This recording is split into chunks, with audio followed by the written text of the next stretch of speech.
welcome back to another episode of Vass Reacts. Today, our man's no operator drop. He finally dropped the Nick Jr. anime villain antagonist one. So if you just tuning in, I react to his videos because the artist Dora and Steve, he picked our favorite cartoons, the ones we grew up with, into these anime villain groups. And when I mean that was like the hardest artwork I had ever seen on Instagram a day in my life, because it's so creative. When I used to draw, I didn't think of nothing like that, but that's creative as fuck. So he do the tier rankings and see where they belong in the group and who was the strongest. On my TikTok, I try to decipher pretty much the same thing, but I like how he do it because he go very deep into detail. So how strong is the Nick Jr. Homunculus? I don't know what anime that's from, so hopefully he can tell me. So let's tune on in, baby.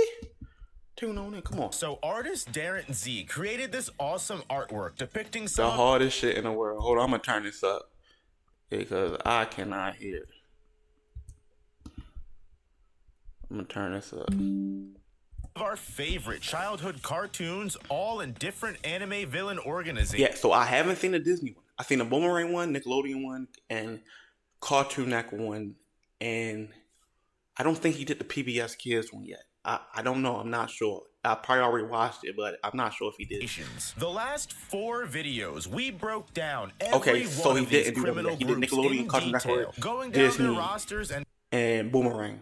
I haven't seen the Disney one. I'm gonna get to it. Just how strong each of their unique members were. And look at Zorro, lost in the cut figuring out who was the most powerful cartoon villain organization of all time. In this video, we'll be going. This one look OP. This OP. Steve, Kylin, Peppa Pig, the evil demon, Team Umizumi, Wubbzy in the sky, motherfucking Sporticus, the OG. Sporticus. In my opinion, the strongest going to either be Steve, Peppa, or Sporticus. Last groups Darren created, the Nick Jr. homunculi. In Homunculi. Alchemist, the homunculi are immortal beings born from philosopher's stones, effigies. Now I gotta watch Full Metal again. How the fuck did I not know that? I couldn't pronounce it, but how the fuck did I not know that? Now I gotta watch Full Metal again. Created from hundreds of I'm uncultured. Don't using alchemy until the bro. I'm uncultured. Please all leave of me its alone. massive life force. The homunculi can live for centuries, all while wielding their supernatural powers indiscriminately, thanks to their colossal amount of stamina. There are 8 homunculi: Father, the original homunculus, and his 7 children, each representing one of the 7 deadly sins. We'll be figuring out what. I thought that was the sins originally, but the 3 cartoon characters we have on our list, as well as explaining how powerful each of these individual homunculi would be with their newly gifted powers. Since, this let's be honest, some of them are gas. really gonna need it. To start Nick Jr. off strong, we've got Sporticus, who is a very clear choice for the sin of pride, the original sin, and the first homunculi created by Father. Sporticus is the healthiest and most fit person in. So would this be from weak to strong or strong to weak? Cause I go off the fact that say Sporticus solo is Goku, and I stand on that. Give him my apple.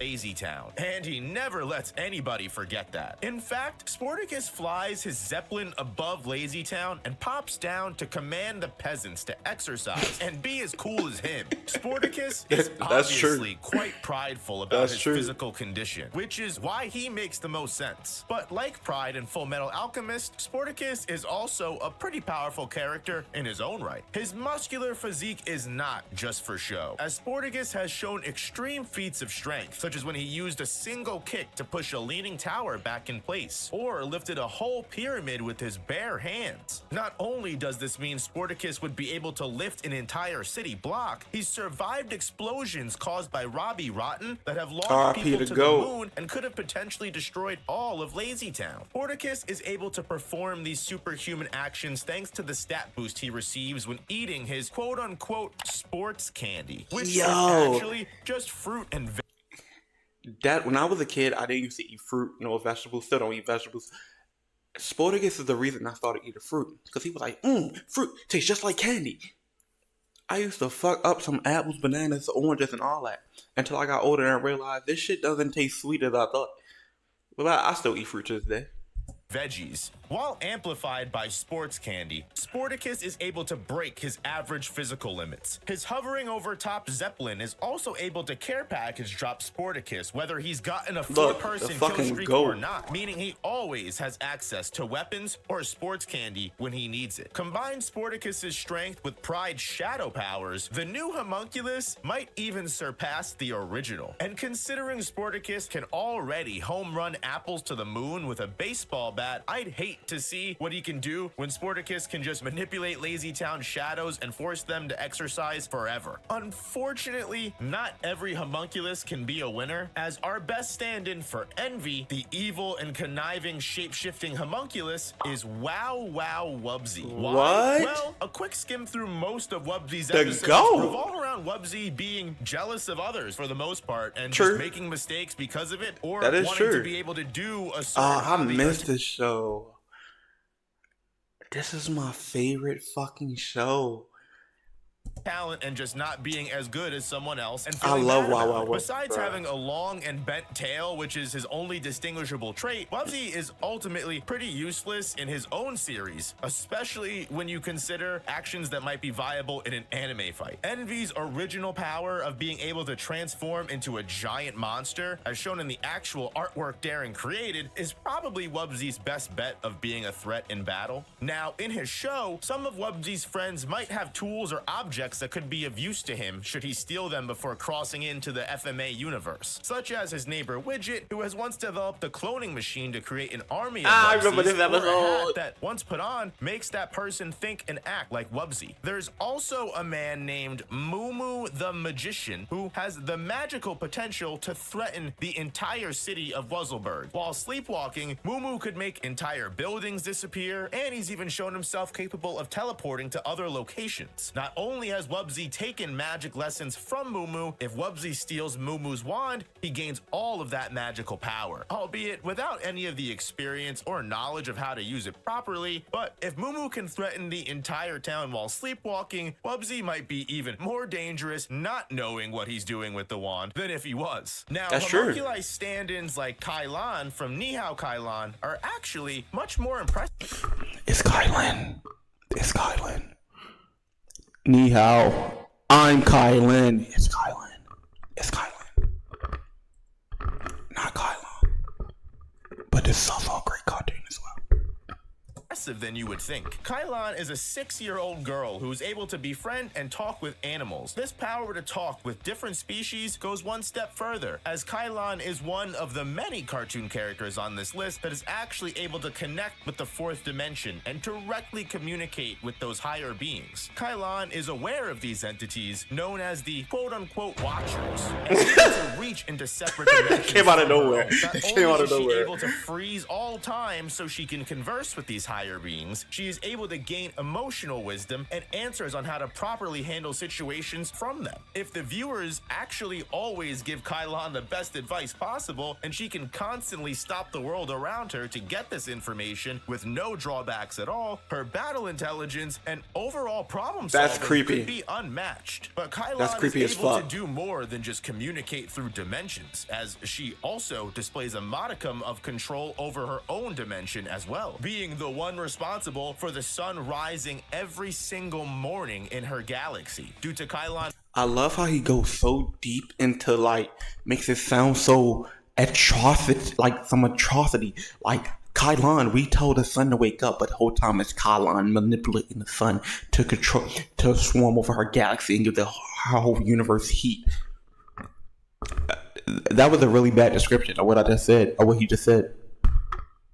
Shut up. All the way up to it out in space and tickling the giant star. Look, that's what I'm saying. Look. Not only does this imply Kylin's range could cover the whole solar system itself, but what would make Kylin a full and dangerous package would be super speed, something that she would gain from being a chosen representative of the sin sloth. His blinding speed is impossible for most humans to keep up with, and since Kylin never solves any of her own problems and always makes the watchers do it for her, I felt the sin of sloth makes the most sense. As for the sin of gluttony, the closest choice on the roster was the two representatives from Team Umizumi, Bot and Millie. Why gluttony? Well, Wes, what's your call? The sin, gluttony is the act of eating or drinking to excess, or to the point of waste. I don't know about you, but I feel like the amount of knowledge that it takes to consume every single facet and idea behind mathematics is in and of itself an overindulgence in sin. Don't believe who you talk to, or remember a time you've talked to a math major. Remember how crazy that person was? Exactly. Poor dot connecting aside, Team Umizumi is, as you guessed it, a show to teach kids all about math. Yep, geometry, really everything else. Wasn't the case, and I went on that whole previous tangent for nothing at all. The team of 3 heroes look for children in need of help, and using the power of math are able to solve their problems in a way that benefits everyone. But where's Homeboy? What they do with Homeboy? I forgot his name. Millie, Bot, and I forgot his name. Geo. If I'm not mistaken, Geo. But where he at? Bro, he was the best character out of all of them.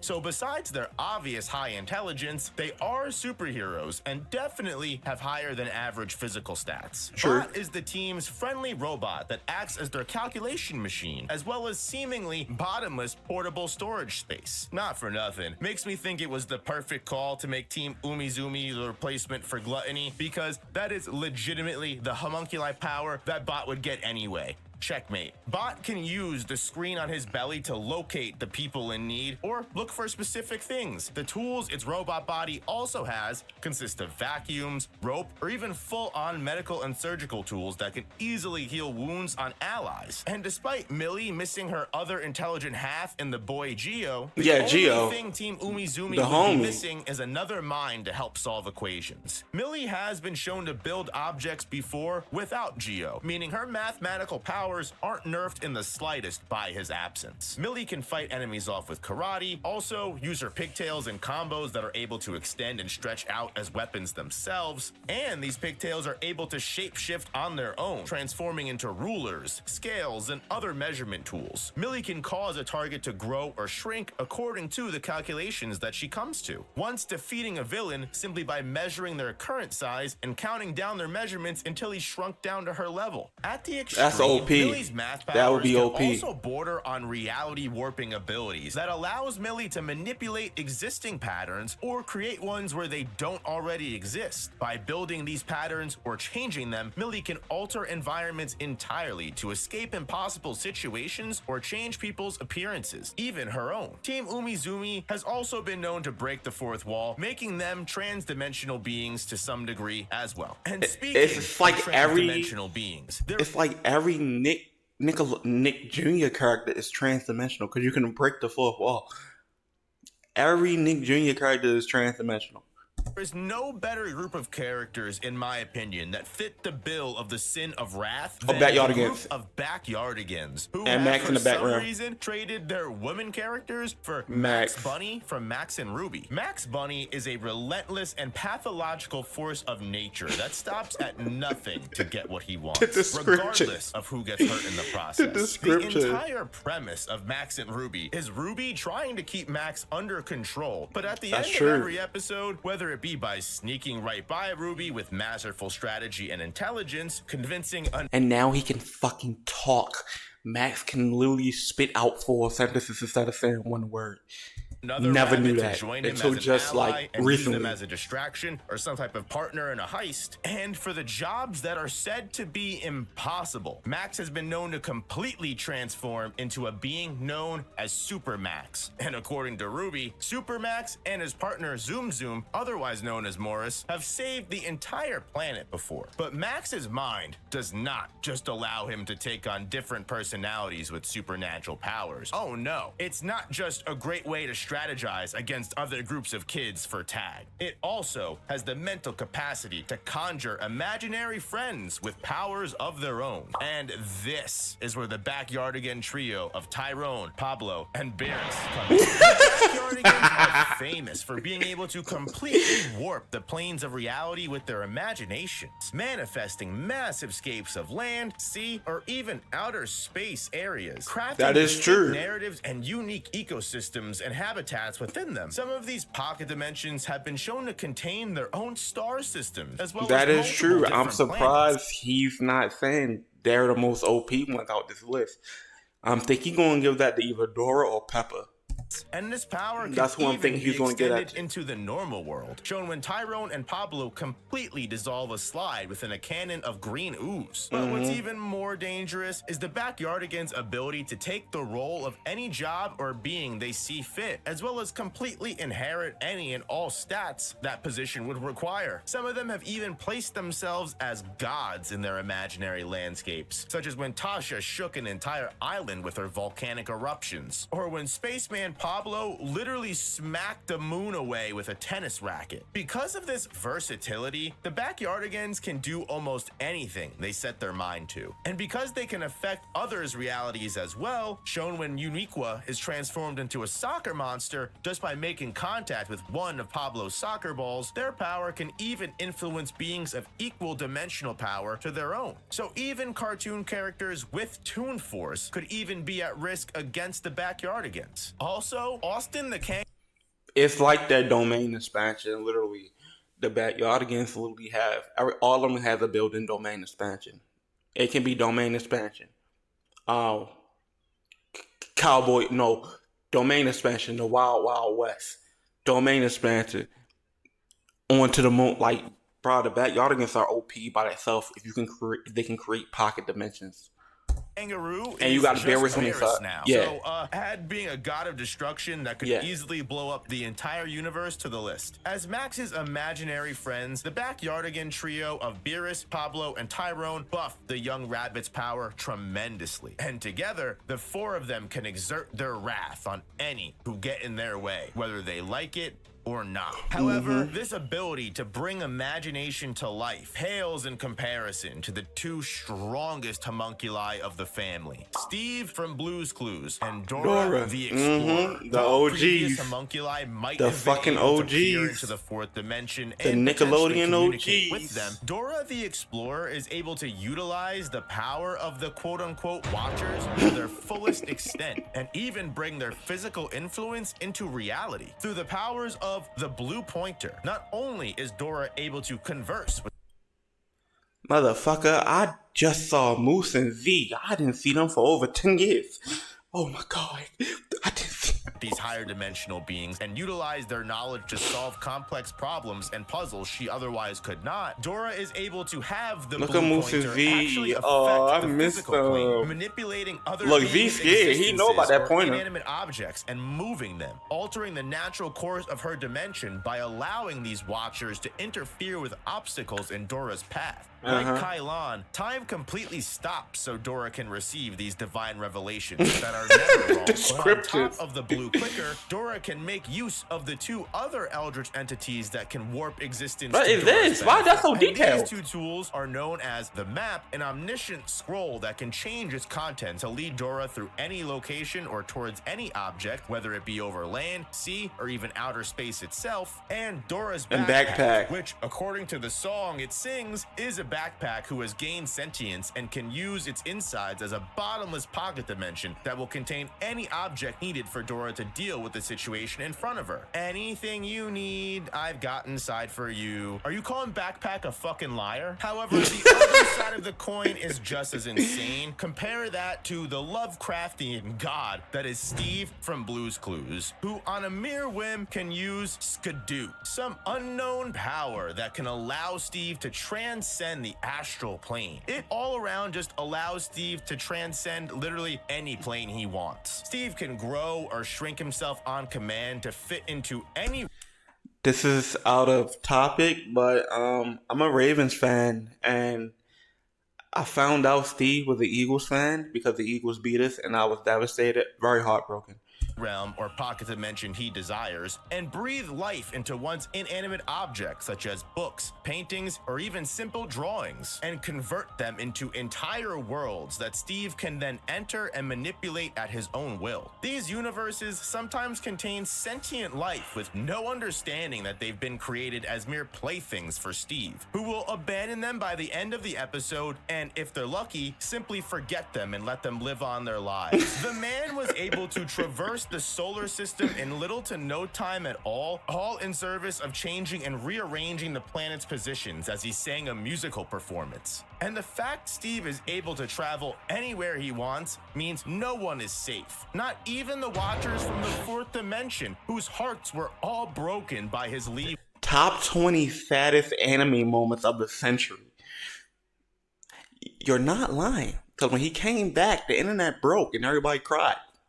He's not lying. To college, Steve can not only just skidoo himself, but others as well, meaning he can just lock people away in these dimensions forever if he doesn't want to just kill them outright. These two homunculi alone definitely strongest make Peppa. a humongous difference in the overall power level of the 7 deadly sins. And that's just off their own merit alone. As Dora the Explorer not only has special help from beings like the Estrellas, superpowered stars that can save her in a pinch and somehow always have the exact solution she needs, be it the tool star who has the exact object or weapon she'll need at the time, or the hero star that can help her fight physical battles. And because of Dora's insatiable desire for exploration and conquest, Dora will gain all the extra power of her chosen sin, greed, which is hardening the carbon in her body to heavily buff her physical stats, from a young child to that of an Arnold Schwarzenegger level Skynet Terminator. And since Steve left his dog Blue and his beloved fans behind to go get his dick wet in college, the man is obviously the representative for life.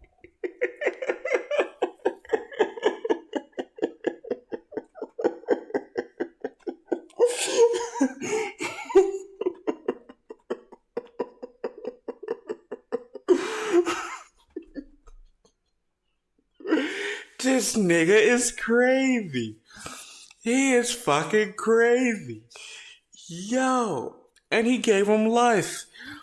Would you really consider... Bro, he went to go form a boy band, bruh.